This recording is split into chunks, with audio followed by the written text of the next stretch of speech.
Arky, Arky, another rainy day song.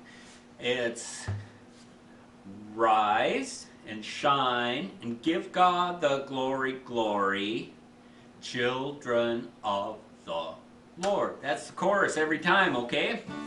The Lord told Noah there's going to be a floody. Here we go. The Lord told Noah there's going to be a floody. Lord told Noah there's going to be a floody. Those animals out of the muddy children of the Lord. Rise and shine. So rise and shine and give God the glory. Rise, shine and give God the glory. Rise and shine and give God the glory. Children of the Lord. The Lord told Noah to build him an arky. The Lord told Noah to build him an arky. Lord told Noah to build him an arky. Build it out of gopher barky. Children of the Lord. Rise and shine. So rise and shine and give God the glory. Rise and shine. Give God the glory. Rise and shine and give God the glory. Children of the Lord. The animals, they came in by twosies, elephants and kangaroosies. The animals, they came in by twosies, animals, they came in by twosies, elephants and kangaroosies, children of the Lord. Rise and shine and give God the glory. Rise and shine and give God the glory. Rise and shine and give God the glory. Children of the Lord. It rained and poured for 40 daisies. Rained and poured for 40 daisies. Make a lot of fours. It rained and poured for 40 daisies. Rained and poured for 40 daisies. Almost drove those animals crazy. Children of the Lord. Rise and shine. And give God the glory. Rise and shine. Give God the glory. Rise and shine and give God the glory. Children of the Lord. The sun came out and dried up the landy. Everything was fine and dandy. The sun came out and dried up the landy. Sun came out and dried up the landy. Everything was fine and dandy. Children of the Lord. So rise and shine and give God the glory. Rise and shine. Give God the glory. Rise and shine and give God the glory. Children of the Lord. There you go. Now go dry off, okay? See you later. Hey guys, welcome to Storytime. Let's say a thank you to Doug for singing with us. Tonight we're going to read a parable about the king.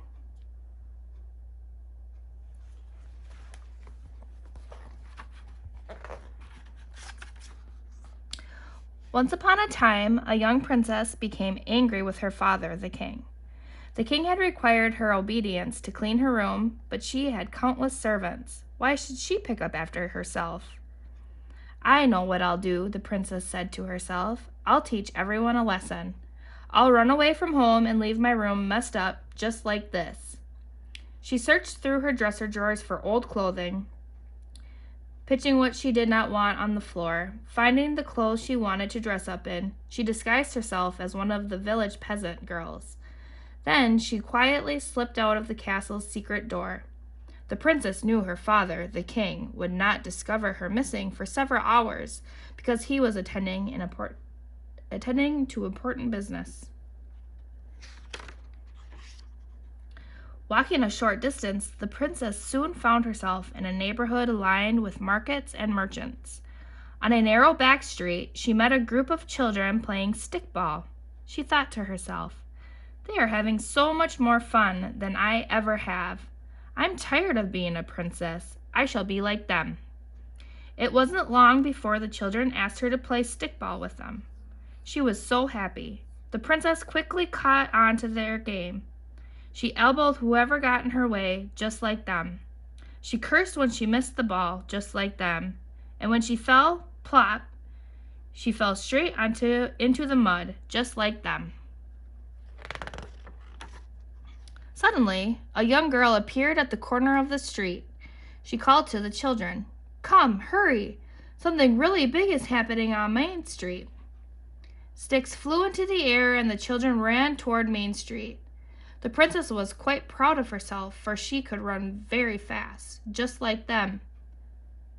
When the children reached Main Street, they reached a crowd of people who were oohing and awing over something. The children shoved and pushed their way through the crowd, only to meet the stares of the finely dressed men and women standing at the front of the group. "Go away, you filthy children," one woman said.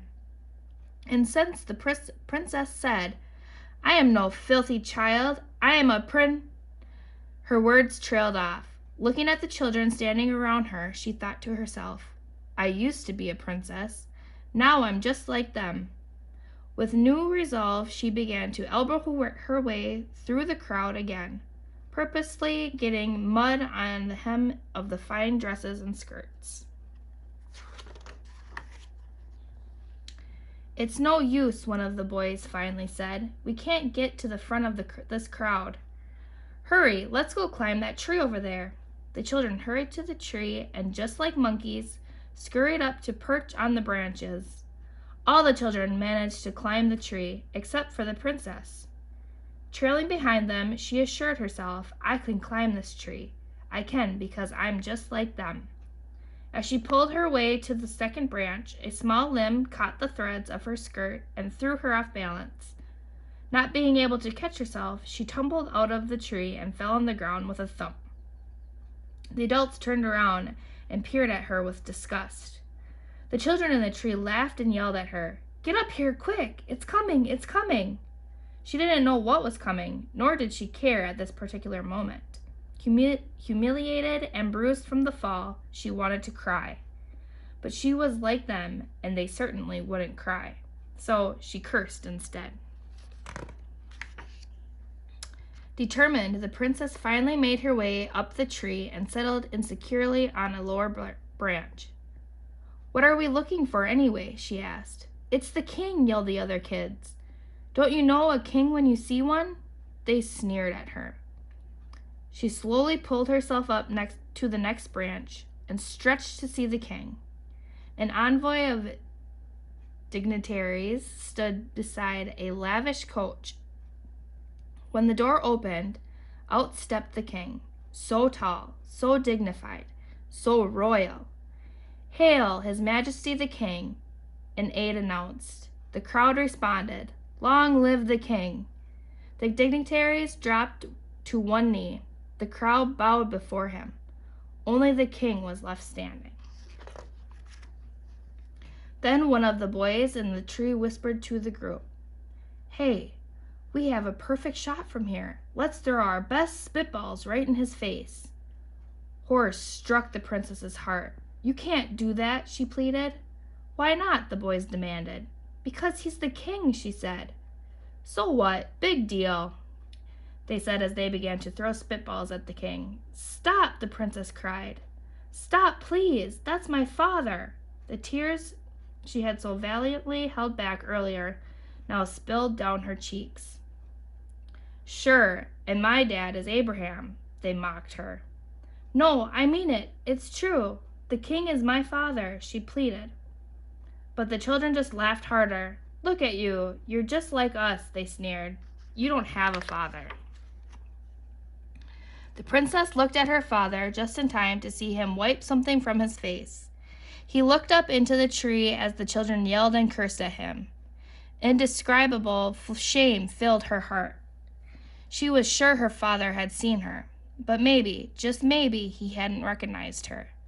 The princess jumped out of the tree and began to run. As she did, the children started to throw their spitballs at her. The princess began to run back toward the palace. She ran and ran, sobbing every step of the way. Stopping to catch her breath, the princess suddenly became aware of her stinging elbows and knees. She was skinned and bleeding from the fall, and she began to cry even harder. Her heart sank as she felt alone and very frightened. Making her way slowly back to the palace, she discovered, to her horror, that the secret door was now locked.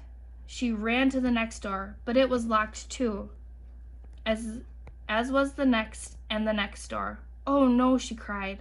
I am locked out and I have no place to go. The palace is no longer my home. The princess knew that only the front door remained unlocked. I can't possibly use the front door, she thought. Everyone will know how foolish I have been. Everyone will look at me, and I look just like them. So she waited and waited, trying desperately to think of some way to get out of this terrible mess. Finally, too sore and too hungry to think any longer, she gave in and headed for the front door. With torn clothes, filthy hands, and a tear-streaked face, she lifted her hand and knocked once, slowly, timidly. Before she could muster the courage to knock again, the door cracked open. Hanging her head in shame, she could see only his feet. But she knew instantly that they were his feet. It was him, her dad, her father, the king. She fell at his feet and cried, I'm sorry, Daddy. I am so ashamed of what I have done. Gently, the king knelt down beside her and pulled her into his strong, comforting arms. Come here, my child, my princess, he said. But I am not a princess anymore. I'm just like them, she sobbed. Ah, my child, he said. You have acted like them, but you are not one of them. You are mine, and you will never be happy until you accept both the privilege and responsibility that goes with belonging to me. That night, after he had dressed her wounds, he tucked her into her soft bed and kissed her good night. He had even helped her to clean the mess she had left in her room. As she settled into the soft quilts, she thought about how much she liked being a princess, the daughter of a king. As the king walked out of the room, the dim night light softly illuminated his royal robe, which was now smudged with dirt. Tears filled the princess's eyes. Look what I've done to the king's robe. Never again, she whispered, apologizing to the king. Sensing her broken heart, the king turned and spoke softly. Yes, my child, there will be other times, but I will open the door every time you knock, and I will always love you, ever again. And this story has no end. Come, you who are blessed by my Father, take your inheritance, the kingdom prepared for you since the creation of the world. Thanks, guys, for joining. See you next week.